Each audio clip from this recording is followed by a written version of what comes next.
How's it going, folks? Magems here, and welcome back to the channel. And in today's video, I want to talk to you guys about Call of Duty Black Ops 6 and my experience on the zombies.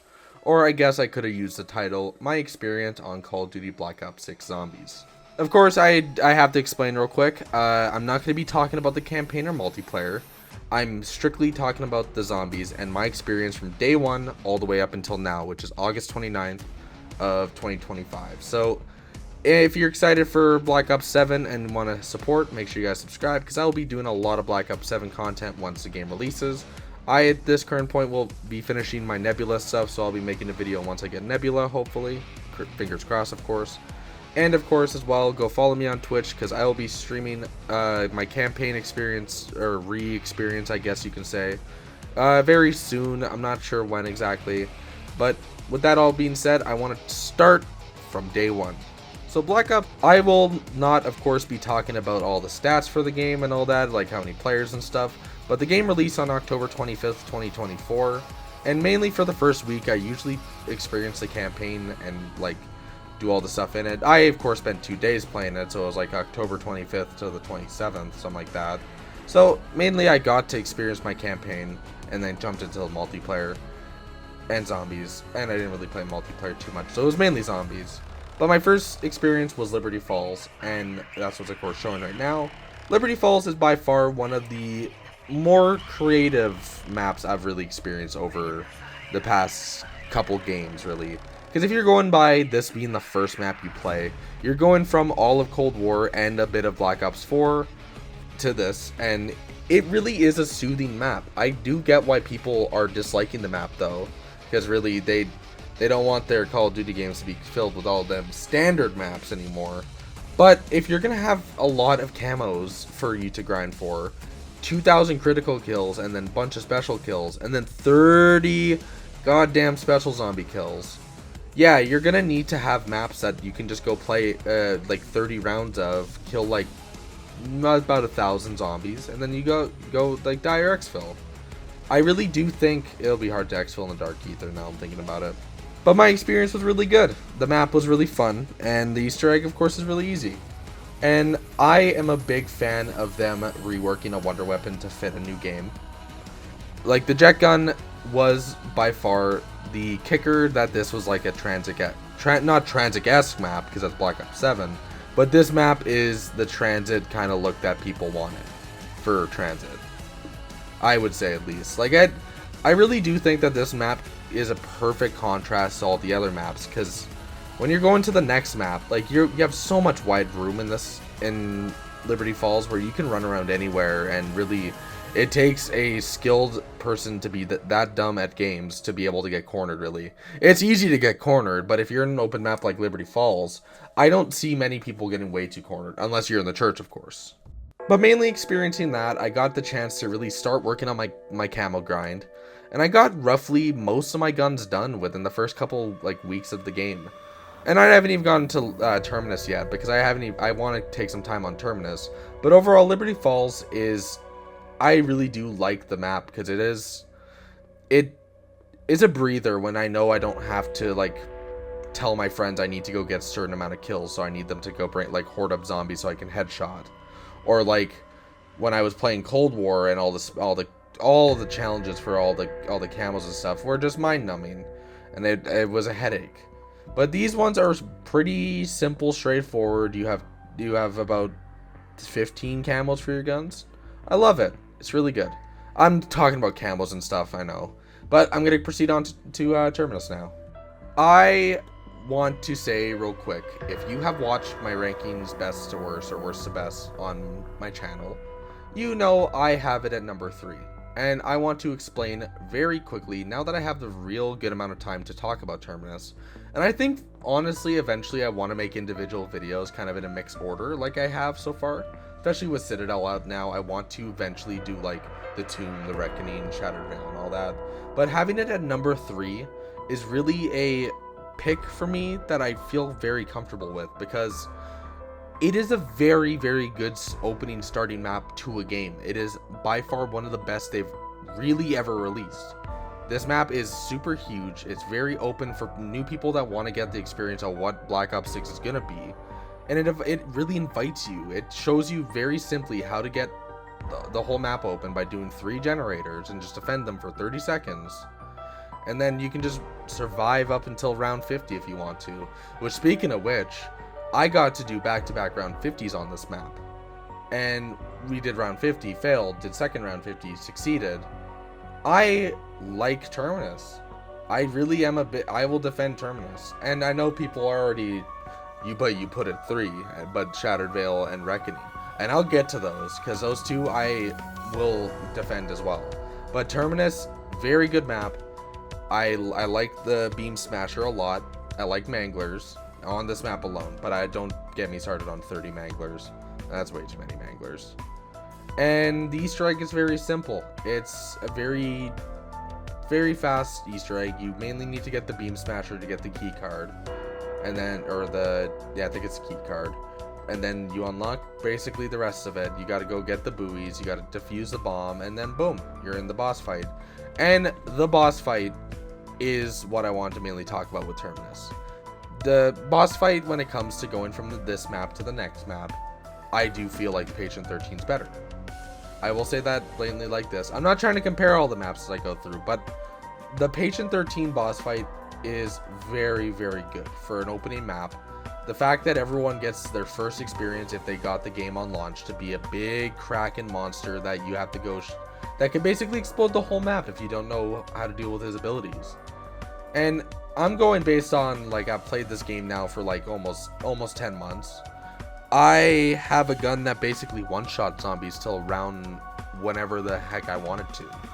So I don't have to really worry about all that stuff when it comes to like post kind of launch. But at the time, I don't know what weapons are good. I don't have any of my guns done. So when I'm doing these, like, I'm getting the experience of a newcomer to the game. And overall, I feel like that's what strives best with Black Ops 6. They are able to treat the new players of the game, the players that are getting it from Game Pass, the players that are getting it from their parents buying it for them for the first time. They get all of that bundled in, and they get the best experience out of it for the players. And which leads me to the next 2 maps, but like, they did fine in the next map, really. Is the other one that's I'm afraid to talk about. But after all that, mainly, so that was about the first week. We got that all basically done, and we headed into about Christmas break. But before all that, November 14th, 2024 was when Season 1 of Black Ops 6 released. A lot of stuff was added throughout the whole season. Mainly, though, was the release of Citadel de Mort, which was the first DLC map in Black Ops 6, or I guess season zombie map or something. Citadel, by far, was a very interesting map to release right after the first 2, because the first 2 is a survival map, really, and a very, very large-scale Easter egg map, mainly, to start the whole story again. And then you get Citadel, where you get kind of a more cramped map that's kind of a spiral at the very middle. It has a loop at the very bottom of it, but it's kind of like a toilet flush as you go down. You go up, you go into the castle, you go down, go into this part, and then right beside you is the sewer, and you go through that back to square one. And that's with most of the maps. Most of the maps in this game will have the feature of you being able to get back to spawn very fast. And I really do like that about that, but I don't like the design really of the map. And don't get me started on the reveal that Gabriel Croft was in this map. I flipped my lid when I found out, because I never was the biggest fan. I will bring this right up right now of Call of Duty Vanguard. I will eventually go back and play it again because of reasons I don't want to explain, reasons that shall not be named. But really, the shoehorning was starting to kick in, if you know what I mean. I'm gonna quickly describe shoehorning. Basically, just putting stuff into games for like that nostalgia bait kind of thing. And I know they did that with Modern Warfare 3, so I know I'm picking from the top of the bush. But really, Gabriel Croft, man, they did him an injustice. Look at the brother. He just looks battered and beaten. The 4 swords are phenomenal. I really do like the Raven, the Lion, the Stag, and the Dragon. All of them are really good. But overall, the map just kind of lacks to me a little bit.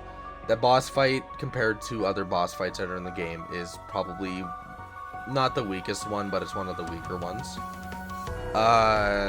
Again, the layout is very interesting in my opinion because it feels like a toilet bowl flush.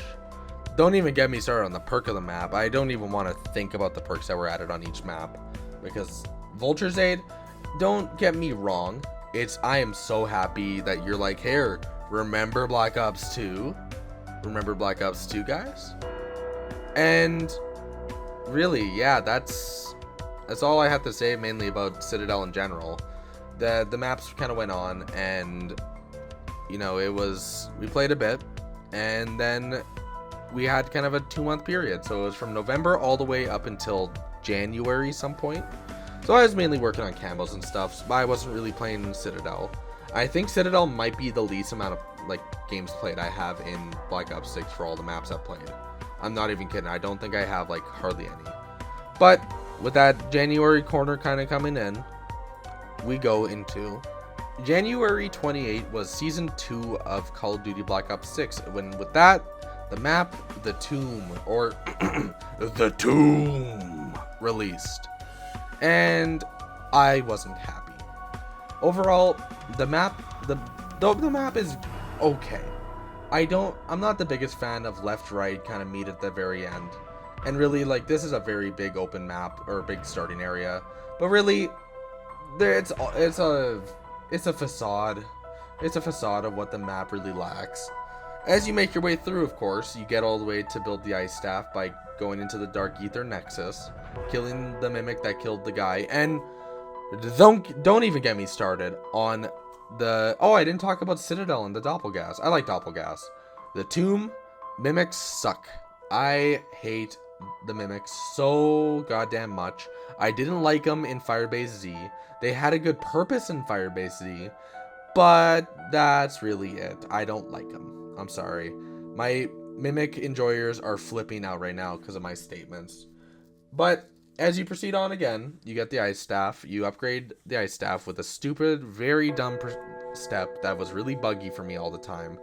And after that, you do 4 trials, which is you do a vermin, parasite, doppelgas, and an amalgam trial, all while leading all the like energy you get from that all the way to the dark ether nexus, and then you go battle the sentinel artifact. Got all that? All right. Scrap all that. This was agony. We weren't able to beat the sentinel artifact for quite some time. And don't get me wrong, we should have been able to pick up the pieces that we have to shoot it consistently and then make sure we kill the zombies with, or all the lead zombies or special zombies with the sentinel artifact attached to them. But really, we are dumb. And it is not a very good map. So why would we play a lot of it? But after, I'm pretty sure Austin you didn't get it done until like a couple weeks ago, I believe. It never even touched it after. Nor did I really, but the only reason why I really play it is for special zombie kills. I don't have much nice to say about the Tomb, really. I'm trying to think of anything nice I can possibly say, and there's nothing going down the pipe trying to think of anything. So it really put a kind of stain on all that, really, because January up until April was a long time to wait for a new zombies map to even be teased. And everyone's like, weird, like we should be getting like teasers for the new zombie map, or like we should be getting something. Spoon feed us, Treyarch, come on. And nothing really proceeded for up until April. But when April released, we got on April 2nd, Season 3 of Call of Duty Black Ops 6 release, with that all including Shattered Veil. And that was a long wait at the time. I remember that wait between January and April. I was working more towards my camos, and I finally at some point got gold on all 33 of my weapons, so I started working on Opal. Yeah, it's currently August, and I just got to Afterlife. Like, I'm almost done Afterlife. It is a long time for those, and it's too much sometimes. I can't be playing the game every single damn day of my life. I'm sorry, it's not like I need to play other games kind of thing.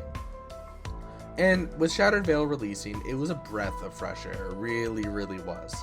The map is very, very good. I mean, when it comes to the starting room, it is a very interesting design. But overall, I will say, for maps out of the past 5, I will say Shattered Vale might be the most worked on that they have. Like the Easter eggs, super simple. You unlock the ray gun Mark II, do 3 of the canisters for it, do 3 rituals with them, and then you do the boss fight against a goddamn T-Rex. Are you kidding me? A T-Rex. That is so awesome. I love every bit of that. And it really fueled the rest of my time playing COD. Not a lot. I did take quite some more time off playing COD, but it really fueled it because I wanted to get that zombie T-Rex boss fight defeated. And I finally managed to do it without Austin, because it took us a bit. We actually just recently did it. And yeah, overall it is a very good map, and my experience with Black Ops 6 would not have been the same without this map coming out. I'm not even kidding. If this map didn't, or if this style of map that actually feels worked on didn't release, I would have totally been out of here. I wouldn't have even come back in August. But Shattered Vale by far has to be one of the most touched, and kind of, you can feel the feeling behind Shattered Vale. I really do believe out of all the maps, this by far has to be one of the best maps in the game. And my experience would not really be the same without this map, because the 5 that were out, this is the only one that was really viable, because I don't want to continuously play Terminus all the time 24/7. I did 2 back-to-back round 50s. I needed a break for quite a bit of time. And at the time, yeah, I think COD took a hint, and they also took a break. But with that all being said, August 7th, 2025, so currently 22 days ago, the map. The Reckoning was the final map of Call of Duty Black Ops 6, and it released on August 7th, 2025. The Reckoning by far has to be one of the most interesting maps that really I experienced, because throughout the whole game, I knew that they were going to be doing 3 Liberty Falls maps. They're doing Liberty Falls, they did Shattered Vale, and they did the Reckoning. But the way the ending of Shattered Vale went kind of soured it a bit for me.